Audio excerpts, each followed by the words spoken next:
Okay, so you know that bit of advice Nick Carraway's father gives him in The Great Gatsby that whenever you feel like criticizing anyone, just remember that all the people in this world haven't had the advantages that you've had. It really sets you up to think differently about everyone in the story, doesn't it? It does. It makes you and Nick try to see this world, which is both amazing and messed up, without judging everyone right away. And that's kind of the whole point of this deep dive. We want to break down The Great Gatsby for you. We went through a really detailed summary of the whole book, chapter by chapter, and we pulled out the big moments, the important characters, and those deeper ideas that still make the story matter today. We want you to really get what makes this novel so powerful and understand all its little details without getting lost in all the fancy literary talk. It's like your cheat sheet to understanding why this book still connects with people almost 100 years later. We're taking the important stuff and making it clear so you can really appreciate how brilliant Fitzgerald was. So picture this, the roaring 20s. On Long Island, the rich are living it up, and it's split between those with old money in East Egg and the newly rich in West Egg. And that's where our narrator, Nick, ends up. And right off the bat, like in the first few pages, you get that unforgettable image of Gatsby, his mysterious neighbor, reaching out to that green light across the bay. It just screams longing from the very beginning, wouldn't you say? Yeah, that green light is a really powerful symbol, isn't it? It's not just a physical thing, it's more about Gatsby's dream that he can't quite reach, like he's always longing for something just out of grasp. And when Nick moves to West Egg, he's basically dropped right into the middle of all this drama, and so are you. You get to see these two very different worlds right away. Right. So Nick gets settled in West Egg and pretty much immediately finds himself over in East Egg with these super rich Buchanans. What's it like when he first visits their estate? It just oozes wealth, but you can tell there's something off right away, right? Yeah. It's really interesting how Fitzgerald uses all these sensory details to paint the picture. That cheerful red and white Georgian colonial mansion, the rolling lawns, that bright rosy-colored space, it's all about showing off how rich they are, how they've had money for generations. But then there are these little hints that things aren't so perfect. Nick talks about the wind blowing through the white curtains like they want to escape the house. And of course, there's Tom's phone call during dinner, which is super rude. And Jordan just casually mentions that it's his mistress. So much for a perfect, happy family. And Daisy, Nick's cousin, she knows what's going on, right? She's almost like an actress, kind of detached, laughing nervously. It's like she's stuck playing a role in this golden cage. Exactly. You get the sense that Daisy's fragile, like she's trapped by her social position and all the expectations that come with it. And what Jordan says, which is pretty cynical, really highlights that something's rotten beneath the surface of all this wealth and privilege.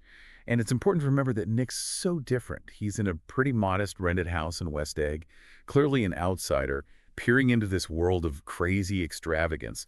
You see that huge gap between them right away, and that's really important to the whole story. And then in chapter 2, things change drastically, don't they? We go from those beautiful lawns of East Egg to this bleak, desolate place called the Valley of Ashes. It's almost like a punch in the gut when you read it. What's the meaning behind this stark landscape? The Valley of Ashes is more than just a place. It's like this wasteland created by all the excess and waste of the rich. It's stuck between the eggs, and it really shows you the social divide and the terrible cost of ambition and moral decay that the rich just ignore. Everything's covered in dust and ash, the people, their homes, their dreams. It's a place where hope goes to die, and moral compromises are just everyday life. And this is where Tom takes Nick to meet Myrtle Wilson, his mistress. The whole scene in that city apartment is so uncomfortable, isn't it? The flashy furniture, Myrtle trying so hard to seem sophisticated, and all that tension building up. What does this tell us about the characters and their relationships? It really exposes how the rich treat people like objects, just using them for their own pleasure. Tom treats Myrtle terribly, not caring about her or her husband, George, at all. And Myrtle, she wants that life of luxury so badly that she'll do anything to get it, even if it means cheating and lying. And when Tom breaks her nose just because she mentions Daisy's name, it shows how possessive he is and how brutal he can be. It's like a tiny version of the bigger moral sickness of the whole time period. Then we're back to West Egg and Gatsby's crazy parties, these legendary over-the-top parties with hundreds of strangers. What do you think he's trying to achieve with all these extravagant gatherings? On the surface, it seems like he's showing off his wealth, trying to fit in with the newly rich crowd. But as you go deeper, you realize it's all about Daisy. He's desperately hoping she'll show up at one of these parties. He's throwing out this huge net, hoping to get her attention again. And all the rumors about Gatsby, that he killed someone, that he was a German spy, just add to the mystery. People are drawn to the spectacle, but they don't actually know anything about him. And then Nick finally meets Gatsby at one of these parties, and it's probably not what you'd expect at all, is it? After hearing all those crazy stories, he runs into this surprisingly polite, even charming young man who calls him old sport. It's a pretty big contrast, right? Yeah. Gatsby's actually pretty reserved and well-mannered, not like the loud, flashy image people have of him. He's almost too polite and formal, especially compared to how some of his guests act. And when we find out that they actually knew each other from the war, it seems like they have a connection, although later you might wonder if it's all real. And there's that interesting scene in Gatsby's library with Owl Eyes, who's amazed by all the real books that obviously haven't been read. What do you make of that detail? Those untouched books are really symbolic, aren't they? They represent the image Gatsby's created for himself, this wealthy, cultured persona. The books are real, not fakes, but because they haven't been read, it makes you wonder if all this sophistication is just for show. It hints at the fact that Gatsby's whole world might be a carefully constructed facade. And then we start to get the bigger picture about Gatsby's past and what he really wants. It's not just about the parties and being rich, is it? It all comes back to his love for Daisy. Exactly. Everything Gatsby has done, his whole identity and fortune, is all about winning Daisy back. That awkward lunch with Gatsby where he shows Nick his proof of his pass the medal, the Oxford photo, it shows how insecure he is and how badly he wants Daisy to think he's worthy. And then we meet Meyer Wolfsheim, and there are these subtle hints about Gatsby's involvement in illegal activities.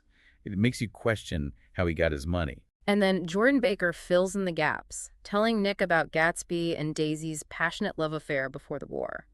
That's the key to understanding why he's done all this. Yeah, Jordan's story is crucial. We learn about their intense romance before Gatsby went off to war and how Daisy ended up marrying Tom, who was rich and had a high social standing. Maybe she felt pressure from society or wasn't sure about Gatsby. But Gatsby's transformation, moving to West Egg, the extravagant lifestyles, all driven by his love for Daisy and his need to recapture their lost past. So Gatsby sets up this reunion with Daisy at Nick's house. It's pretty awkward at first, almost funny how nervous Gatsby is. What about that first meeting? How do they start to reconnect? There's so much tension in that first meeting and this feeling of lost time. It's pouring rain outside, and that almost reflects the awkwardness in the room. Gatsby's so anxious that he almost breaks Nick's clock, which is like he wants to turn back time. But as they spend time together and the rain stops, things start to feel more relaxed. They laugh, reminisce, and you can see a spark of their old connection coming back. And then Gatsby takes Daisy to his huge mansion, and that's where you really see how far he'll go to impress her. The incredibly lavish rooms, the gardens, and of course that famous scene with all those silk shirts. What impact do you think that display of wealth has on Daisy? That scene with the shirts is really powerful. Daisy's reaction, burying her face in them and crying because they're so beautiful, is complex.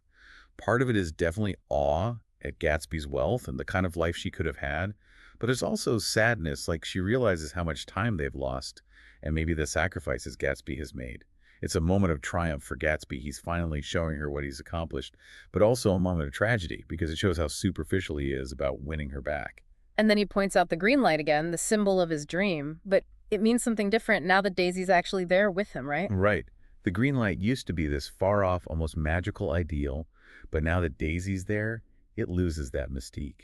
His dream is real now, but that also means it has to deal with the messy reality of life. It's not the same anymore. But under the surface of this rekindled romance, things start to fall apart, don't they? Tom gets more suspicious, and we learn about Gatsby's humble beginnings as James Gatz. How does this change things? Knowing that Gatsby started out as James Gatz and created a new identity is really important. It shows that classic American idea of the self-made man, someone who transforms himself. But it also suggests that he might be living a lie, which can lead to disappointment. And Tom's getting more and more suspicious, partly because he's insecure and possessive.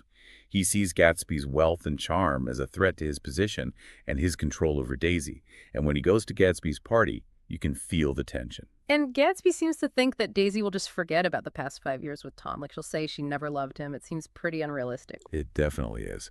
Gatsby's dream is based on this perfect version of the past, this belief that he can turn back time, and Daisy will be the same woman she was before the war. He doesn't really understand her life now, her marriage, and all the pressures she faces. He can't accept that she did love Tom at one point, even if it's faded. That's a big problem with his grand plan. Which leads us to that big confrontation at the Plaza Hotel on that hot summer day. It's such a tense scene. Daisy's torn, Gatsby's demanding, and Tom's being ruthless. What do you think Daisy's confession, "I did love him once, but I loved you too," really means? That's the turning point, where Gatsby's carefully constructed world falls apart. Daisy's words might seem like she's trying to please both men, but they actually shatter Gatsby's dream of going back to the past. He has to face the fact that Daisy's love wasn't as simple as he thought it was. And then Tom exposes Gatsby's shady business dealings, which makes him look bad in Daisy's eyes. It's a crushing blow. And then there's the tragic hit and run. Myrtle's killed, and it's Daisy driving Gatsby's car. It's just chaos and terrible consequences. It really is. That accident is the direct result of the recklessness and lack of morals of the wealthy elite. Daisy panics, maybe subconsciously wanting to escape the confrontation and her own complicated feelings, and she acts impulsively. And Gatsby steps in to take the blame to protect Daisy no matter what. It shows how diverted he is, even though it's a terrible situation. This act of love leads him to his own tragic end. Gatsby spends his last hours desperately hoping that Daisy will call him. It's so heartbreaking. And George Wilson, devastated by grief and misled by Tom's lies, is on a path of revenge. Gatsby's hope in those final moments shows his tragic flaw. He can't let go of the past and his idealized version of Daisy. He's so blinded by the dream that he can't see what's really happening. George Wilson represents the devastating consequences of the wealthy's carelessness. Tom's cruel lie, blaming Gatsby for Myrtle's death, sets Wilson on a misguided quest for justice, and that leads to both of their deaths. The ending is brutal. Gatsby's shot in his own swimming pool, still waiting for that phone call that will never come. And then Wilson kills himself. It's a devastating conclusion. It really is. That image of Gatsby floating in the pool, surrounded by falling leaves, is so sad. It symbolizes the complete death of his dream and the pointlessness of everything he did. Wilson's suicide is another tragic result of the moral decay that's everywhere in the story. 2 lives are lost, both victims of the excesses and irresponsibility of the rich. And then the aftermath, the funeral. Almost no one shows up. It really shows how alone Gatsby was, despite his fame and fortune. And Daisy and Tom, they just disappear without a word. It's so callous. The fact that hardly anyone comes to Gatsby's funeral shows how shallow and superficial the society he wanted to be part of really is. All those people who went to his parties don't care about him at all.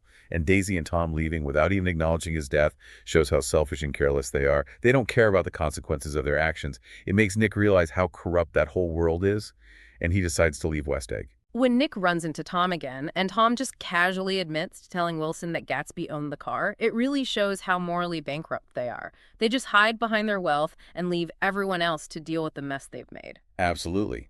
Tom's confession, said so casually, shows how their wealth protects them. They don't have to face any real consequences for their actions because they're rich and powerful. Nick realizes this and sees how corrupt they are, and he decides to leave West Egg because he's so disillusioned. And that brings us to Nick's last thoughts, that unforgettable passage about the green light and the orgastic future that year by year recedes before us. It's such a powerful and moving image. It is. Nick's thoughts perfectly sum up the main themes of the book. The green light becomes a symbol for the American dream, the promise of success and happiness that's often just an illusion. And that idea that tomorrow we will run faster, stretch out our arms farther, speaks to our human desire to keep striving for a better future, even when it seems impossible to reach. And that last unfinished sentence leaves you feeling both hopeful and sad, like we'll never fully achieve our dreams. So what do you think is the main takeaway from The Great Gatsby? What does it tell us about the American dream, the dangers of wealth, the complexities of love, and the fact that we can't truly recapture the past? Well, if we tie it all together, The Great Gatsby is a powerful critique of the American dream, especially when it's twisted by materialism and the pursuit of wealth and status. It shows the illusion of social status and how privilege can lead to moral decay. Love and longing are explored in a complex way, showing how idealizing the past can prevent us from living in the present. And ultimately, the novel suggests that we can't truly go back in time no matter how much we want to. So as we wrap up our deep dive into Gatsby's world, here's something to think about. What green light are you chasing in your own life? And are there any illusions you might be holding on to in that pursuit? Or maybe in a world obsessed with reinvention, what do you think are the real costs of trying to erase or recreate the past? It's something to ponder, isn't it?